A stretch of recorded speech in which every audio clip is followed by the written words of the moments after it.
Hey there guys, it's Kaioshin Curt here, helping you to expand and enhance your knowledge of Dragon Ball, and in this video we're going to be delving into the psychic abilities and techniques used in Dragon Ball. Now this video was inspired by a comment from Hydra Del Marine Roll. Sorry if I butchered your name, mate. You mentioned you wanted to see a video about Chaozu's abilities, but I decided not to just do Chaozu's abilities but also other techniques used in Dragon Ball, because I thought that'd be really interesting, like delving into all of them. So throughout Dragon Ball we've seen many different characters use psychic techniques to accomplish things, gather information, and also more importantly to apprehend an opponent. So let's get into the three different types of psychic abilities there are in Dragon Ball. Now the first ability we're going to look at is mind reading. Now the concept of mind reading is fairly self-explanatory. It is the ability to discern the thoughts of others without the normal means of communication, especially by means of a preternatural power. Now there are two main instances of this in Dragon Ball. Firstly, in Dragon Ball episode 22, we see that Kame Sennin was able to peer into Namu-san's mind from a distance using just his mental ability and see what the cause of his stern concentration and resolve was in the tournament, because he wouldn't really speak to anybody.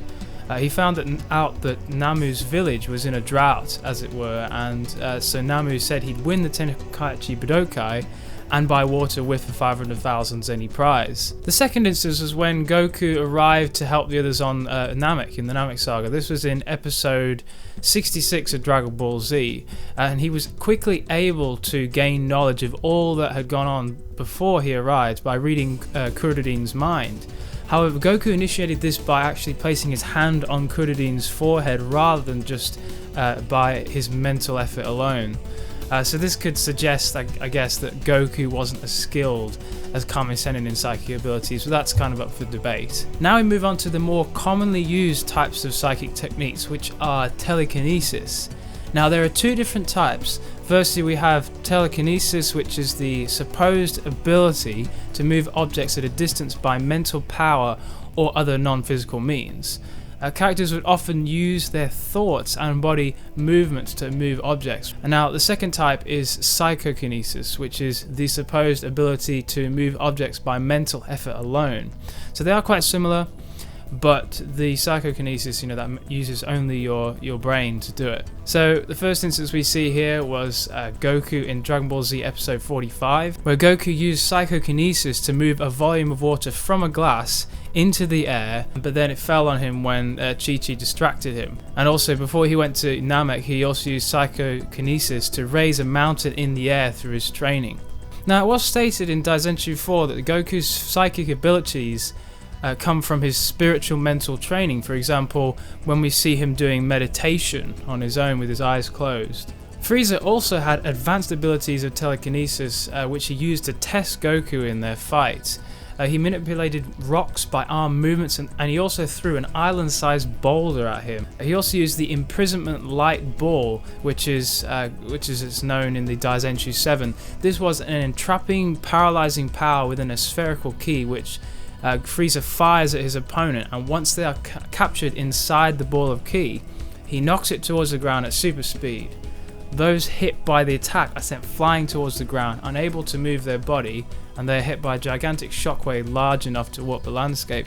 It's a high-class technique that requires a combination of psychic power and tremendous energy power.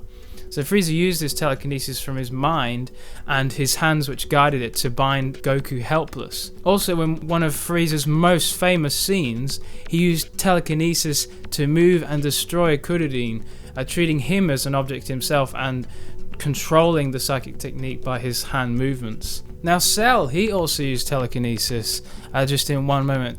He used his hand movement to form the Cell Games arena. He showed amazing precision and prowess to form a perfectly oriented battle stage just from plain rock around the landscape. Now the next character I'm going to mention, we actually saw a lot of telekinesis techniques, and that was Gerudo. Now he used telekinesis and arm movements to completely paralyze Gohan and Kuririn in the air, and this is in Dragon Ball Z episode 63. This technique could impressively be used on also multiple people, as we saw, and as a result, rendered them completely helpless. What he did was, once Gerudo had successfully paralyzed Gohan and Kuririn in the air, he then proceeded to use Ki first to then destroy the ground around him, and then use telekinesis to control the debris from destroying the ground around him to continually strike Gohan and Kuririn. Finally, he destroyed a tree by telekinesis and molded it into a very sharp pylon, which he then went to impale them with. Unfortunately, Vegeta stepped in and destroyed him quickly. Also, as we look back into original Dragon Ball in episodes 52, 55 and 59, we saw that the villain General Blue from the Red Ribbon Army had two psychic powers. The first was he was able to paralyze all movement in his opponent by direct eye contact. So if his opponent had eye contact with him, he could then use his ability. And the second was by eye contact with objects, he could manipulate them to accomplish what he desired. Now, as we saw in episode 59 of Dragon Ball, this didn't actually work on Tao Pai Pai, though, because he was trained to be invulnerable to it. We also saw in original Dragon Ball that Chaozu in Dragon Ball episode 91 used telekinesis when he fought Kuririn in the 22nd Tenkaichi Budokai. Now, he used it to manipulate Kuririn's internal organs inside of his body, causing severe discomfort. So that's why he was holding his stomach all the time and all that areas.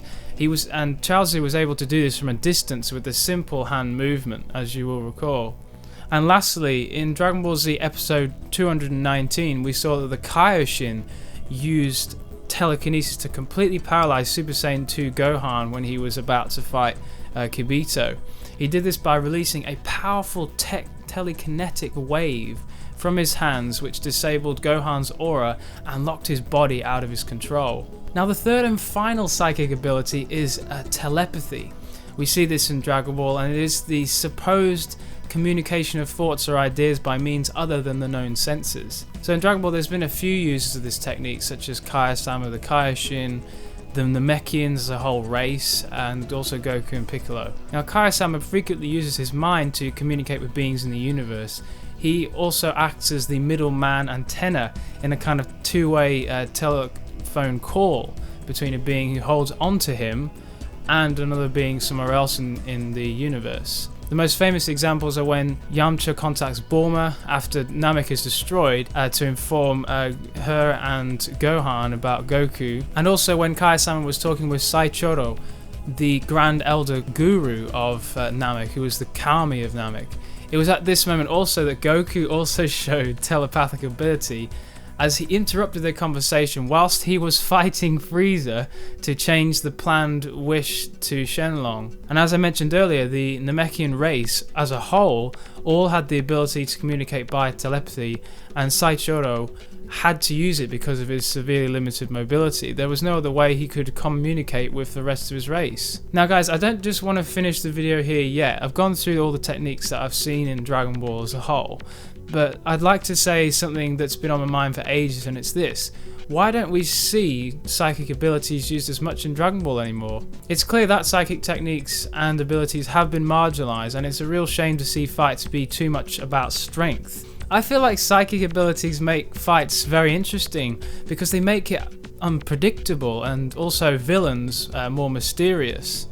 One of my biggest concerns is how characters like Chaozu, Tien Shin Han and the like have been put on the fringes of the storyline because they don't have the required strength, when they could easily feature if they were masters of psychic abilities and speed.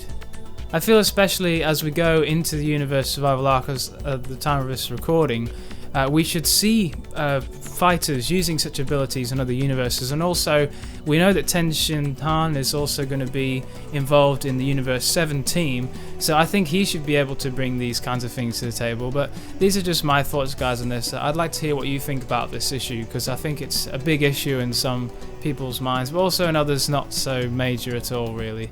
But anyways, guys, thanks for watching this video. Remember, if you enjoyed it, please remember to give it a like and subscribe to start expanding and enhancing your knowledge of Dragon Ball.